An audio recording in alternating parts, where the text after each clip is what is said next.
how to become better at business, how to become successful in business. That's what this video is going to be about. Now, first, I should give a few credentials to talk about why my opinion even matters. So, I do own my own business. It is with a business partner who was previously my boss at one point, but he saw my drive, he saw my ambition, he saw my talents, and he thought that I would be a good person to partner with. So I went from working in a restaurant for him as a waiter to now we own residential real estate together, rental real estate. And I've had two mentors mainly in person. I've used self-help products over the years and worked towards self-actualization, but ultimately I've learned most of what I know about business from two people, and they've both been my bosses. One is currently my boss, and then the other is my business partner, former boss and friend. So anyway, I've created my own business. I'm 25 years old. I have 3 diagnosed mental health disorders, but I'm still achieving a relative level of success. But anyway, that's enough talking about me and what qualifies me to give advice on business. So let's just get started. One of the most important things in business is your ability to sell an idea or product. And I learned this first working as a waiter. And this was actually a great place to learn how to sell things. And the easiest way to sell something is to actually know that it's a good product. If you're trying to sell a piece of shit to someone, a great salesman can do it. But the best thing to do is to look at whatever product, service, whatever that you're trying to sell, and first understand all of the benefits of that product, service, or whatever it is. When you realize the benefits of your product, you can then honestly try to sell the item to someone. Honest sales are always easier than kind of lying sales. When you try to sell a piece of shit product, you're not going to have that much success unless you use a lot of shady business tactics, and it's just the wrong way to go about things. I'm talking about how to do good business here, not how to make the most money necessarily. That might be why you clicked on this video, but I want you to hold on for a second. Don't click off. You'll probably make a lot more money selling things ethically than if you did it unethically. Let's try to give you an example. So I also work for a property management company, and I own my own rentals, but I work for a property management company as well. So it gives me expertise in the field. The company I work for typically has the best rental properties in the area. And because of this, I can honestly sell the product to people. I'm not working in sales as much now. That's not my role in the company anymore. But when I was doing the leasing side of things, I realized that I had to see what strengths these products have, because we are not the cheapest by any means. We charge a premium for our rentals because they are worth that, because we put the work into them, because we have the management that it takes to move things forward and serve both our clients and tenants at the same time. But understanding that we have a certain product and it only fits for some people. Trying to sell your best product to someone who can't afford it is a mistake. And it's a mistake that I've made a few times before I realized that it was a stupid idea to try to sell something that someone just isn't qualified for. They don't even want that. You have to identify in sales what someone desires and what you have to offer, and then you have to kind of broker a deal based on where the overlap is. It's kind of like a Venn diagram. You know, on one side you have a circle here. This circle might be, you know, the benefits of your product and, you know, what you can offer. And then on the other side of the Venn diagram, the other circle is what they need or what they desire or what they want. And you have this sweet spot, this Goldilocks zone in the middle where good, honest, successful, ethical, and lucrative business can be done. But anyway, that's enough on sales. I want to give you a working definition for what business really is. Business is two entities coming together in order to work towards a higher goal that those two entities could not easily achieve on their own by utilizing the strengths of both entities or multiple entities if there's more than one party involved. Utilize the strengths and cover up the weaknesses of each individual person or entity. So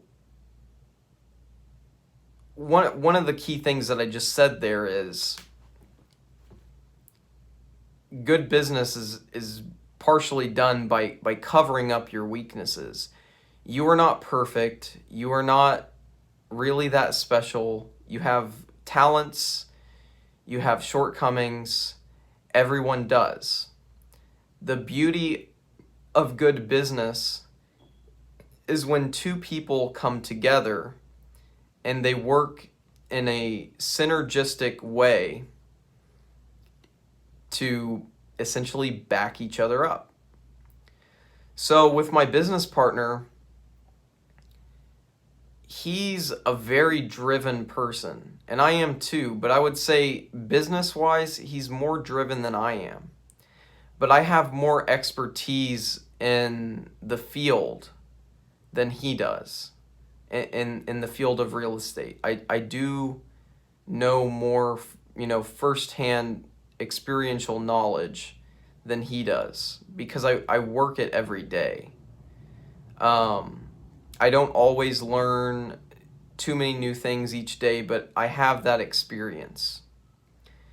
And, with my various mental health struggles going on, and I've been in the hospital twice this year for manic episodes with my bipolar disorder. His drive and his ability to cover up my mistakes, and when something falls on my part, he's there to catch me. And if something were to happen on his end, if someone in his family died and he had to step away from the business for a sustained period of time or something, just if something off the wall happened, I would be there to pick it up as well. That's one of the benefits of working with multiple people instead of trying to do it all yourself. With one person, if an illness happens in your family or to you, or if any major negative life event happens to a sole proprietor, they are going to suffer much heavy or just much more than a person who or than two people with 50%, 50-50 ownership. If they run into the same problem, it's very easy to solve. And this actually gets into one of the most beneficial and insightful things that my business partner has taught me.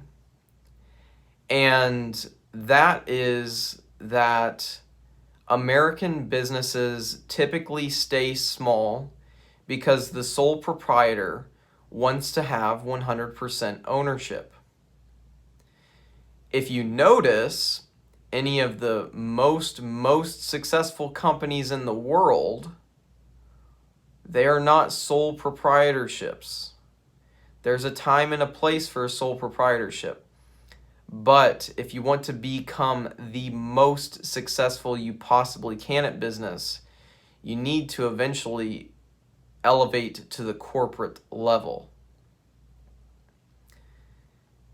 Because you can get funding from various sources, from stocks, from selling that share in your company. You get funding there. You have many people you're working with, many talented people, and you're working in a synergistic way that allows you to create more production and more output than if the two people or however many people were doing things on their own and then adding that together. The result for that is less than if you have those two people working together on the same project, or that group of people working together on the same project.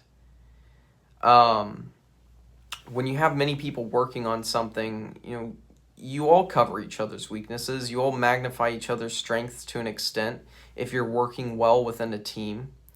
And that's an important thing too.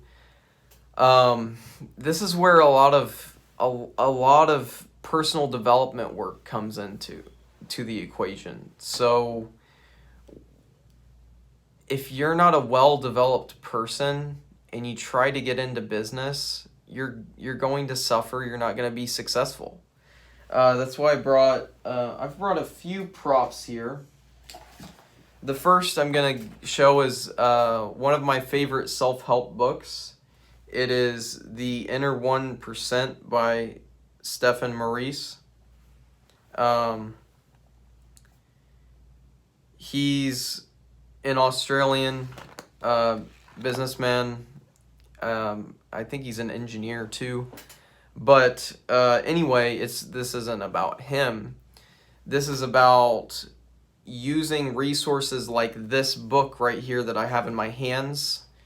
Using your resources to learn more about how to develop yourself, whether that be in fitness, in personal finance, in really every aspect of your life is going to reflect in your business success, whether that's high success or low success. And let's pull out another prop. For me, spirituality has been something that is key in my life, but I overdid it when I took too many psychedelics too many times at too high of doses, and also had bipolar disorder type 1. It gave me many beautiful things, but it took down my earning potential because I was out of the office for months out of the year. But it's very important to me. Spirituality is very important to me. This is a little Buddha. That's why I'm holding the prop up. But I realized too that to be a fully fulfilled person, to be a happy person, I need some form of spirituality. Now, that is an aspect of life that a lot of people in business like to ignore. But I really do believe that the people who are already successful in business, wildly successful, who don't have any spirituality, their business would grow if they started to understand spiritual concepts as well. But that's just one aspect of life. That's spirituality. There's psychology. Especially like me, if you have mental health problems, you need to master your own psychology before you can really expect to be successful in business. You've got to be firing on all cylinders in all aspects of your life if you want to be your most successful in business. If you want to make the most money, you need to do that. But anyway, let's move on to something else. So we've talked about working with other people, why that's important, why small businesses stay small typically because it's a sole proprietorship or just a limited liability company with a few partners or something like that. But next I want to touch on something that seems kind of unrelated. When you think of business, you don't really think of friendship. But I will tell you that through taking psychedelics at high doses and going into manic episodes multiple times this year, I still have my job because I have a decent level of agreeableness. If you're familiar with the Ocean personality traits, you should check that out. It's the most reliable and insightful personality test out there right now as far as the scientists are concerned. But I have a high level of agreeableness naturally. Relatively high. It's not huge. But this allows me to work well in team settings. And it allows me to get along with people very well. Even though I took illegal drugs multiple times this year, even though I was out of the office for like a month and a half, and we're into October 20th something today. Even though I did that, I still kept my job, partially because of the friendships that I made. If people hated me at that company, I wouldn't still have a job there. But a lot of it too is your talents. You have to play to your talents. If you have a talent for something, like I have a talent for photography, and I take all of our marketing photos at the property management company that I work for. I use that talent, and it's of benefit for the company because I take better pictures than anyone else there can. But realize that, we talked about friendship. That's one thing that can help. It can help you. Sometimes it's not what you know, it's who you know. It's how deeply are you connected with the people at the company. Because the more that you get along with people, everything's going to run smoother. Everything.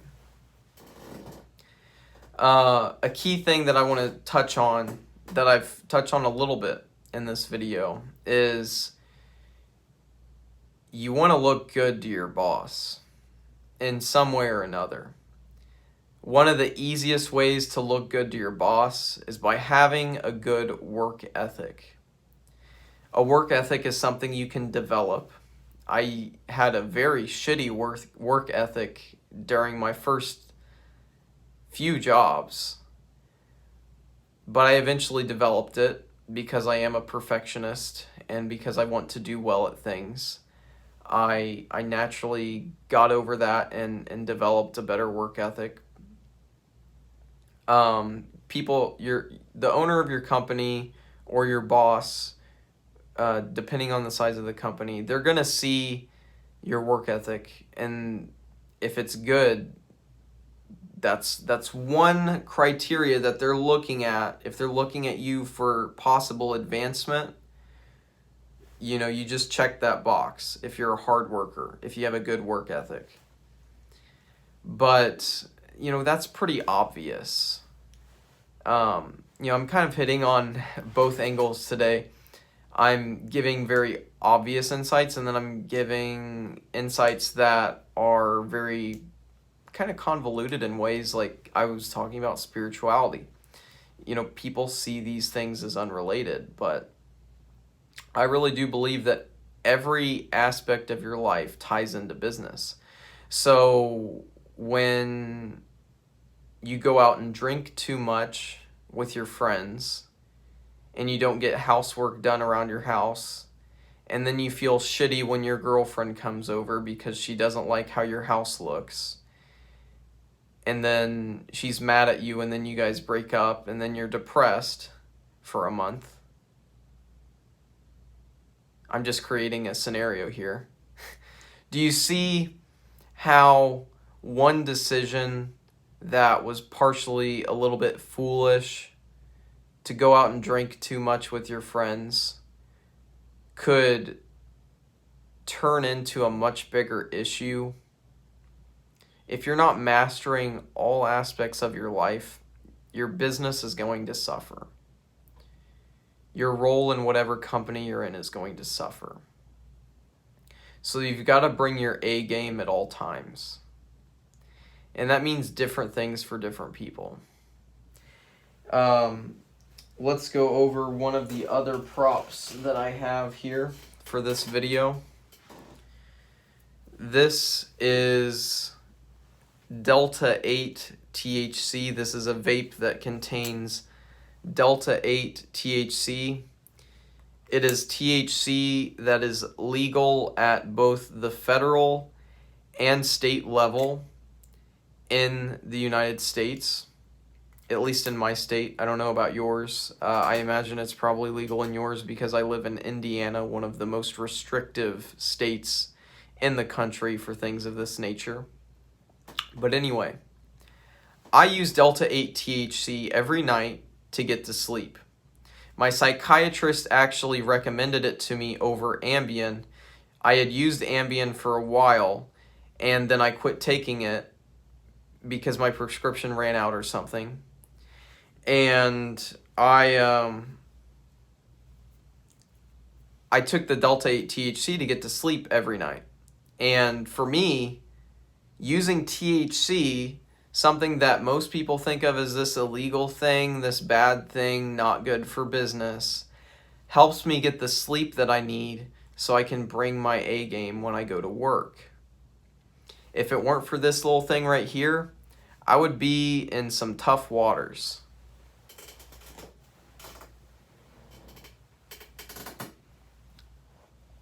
Now, I've got a credit card here. I'm going to talk a little bit about mainly starting your own business and using credit.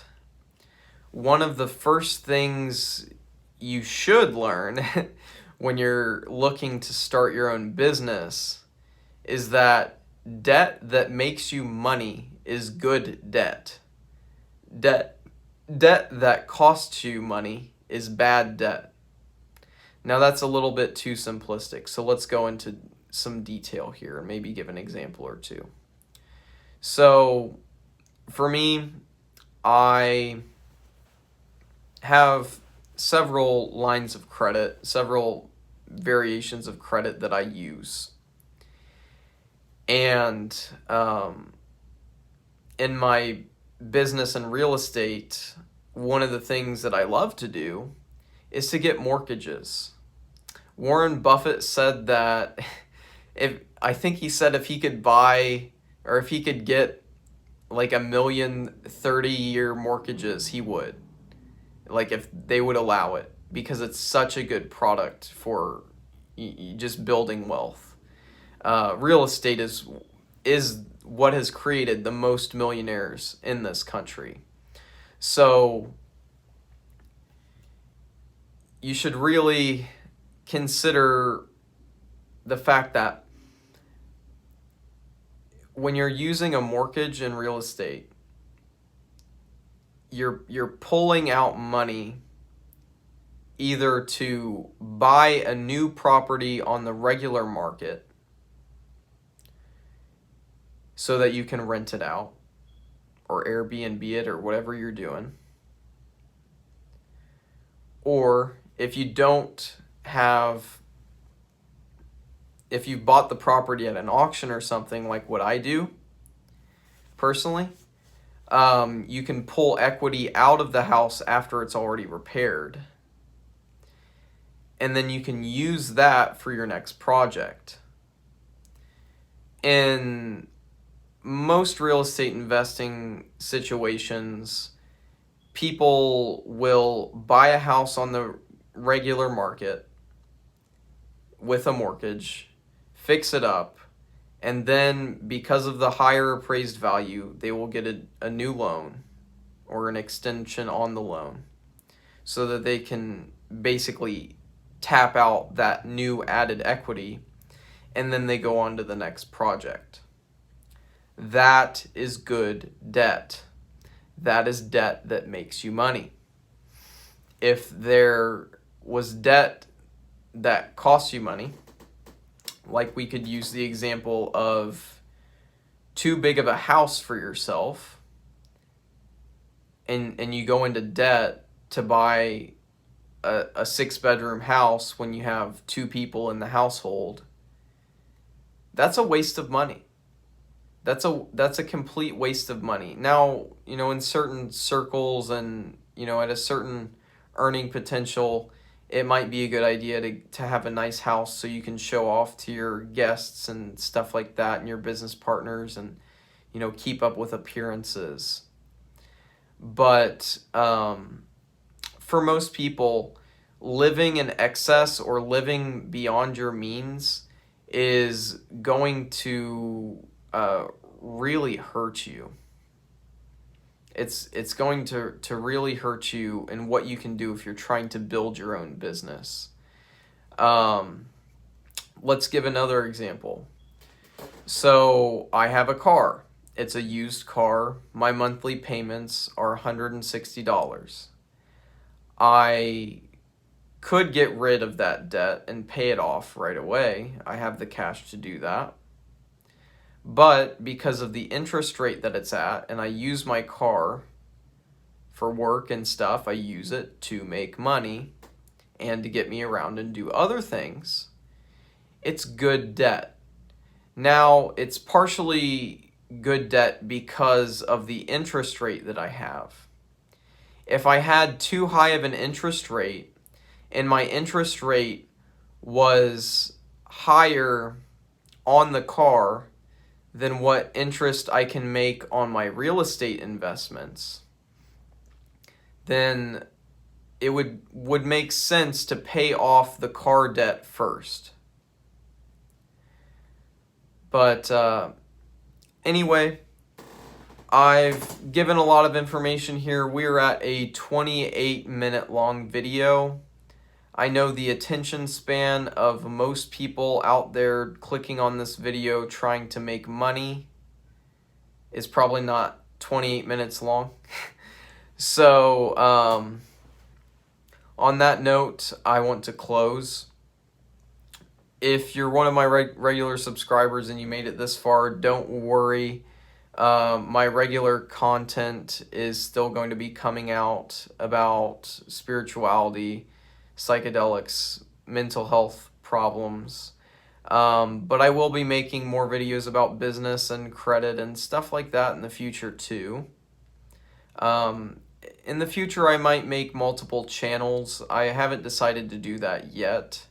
If I find that the time's right, then I'll make more channels, and each one will be focused for, each topic. But for now, everything's on one channel. If you liked this video, please give it a like on YouTube, and go ahead and subscribe if you haven't already, if you're interested, if you got value out of this video. I can assure you there is a lot of hidden value in every video that I've made. You just might not always see it. I can see the value because I'm the person who made it, but you can't sometimes. But anyway, one last thing I want to show you, and one last thing about business, is that business is sometimes all about appearances. I live in a cheap, shitty rental for right now. I'm in the process of buying my own house. I close on the 28th. We got wood paneling here. I don't live in luxury.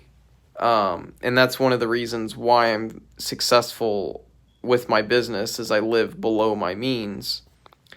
But also, on the note of appearances, I've been wearing joggers this whole time and slippers. But I looked very professional because I was wearing a suit jacket, dress shirt, and tie. So, anyway, thanks for watching, and comment if you have any questions for me.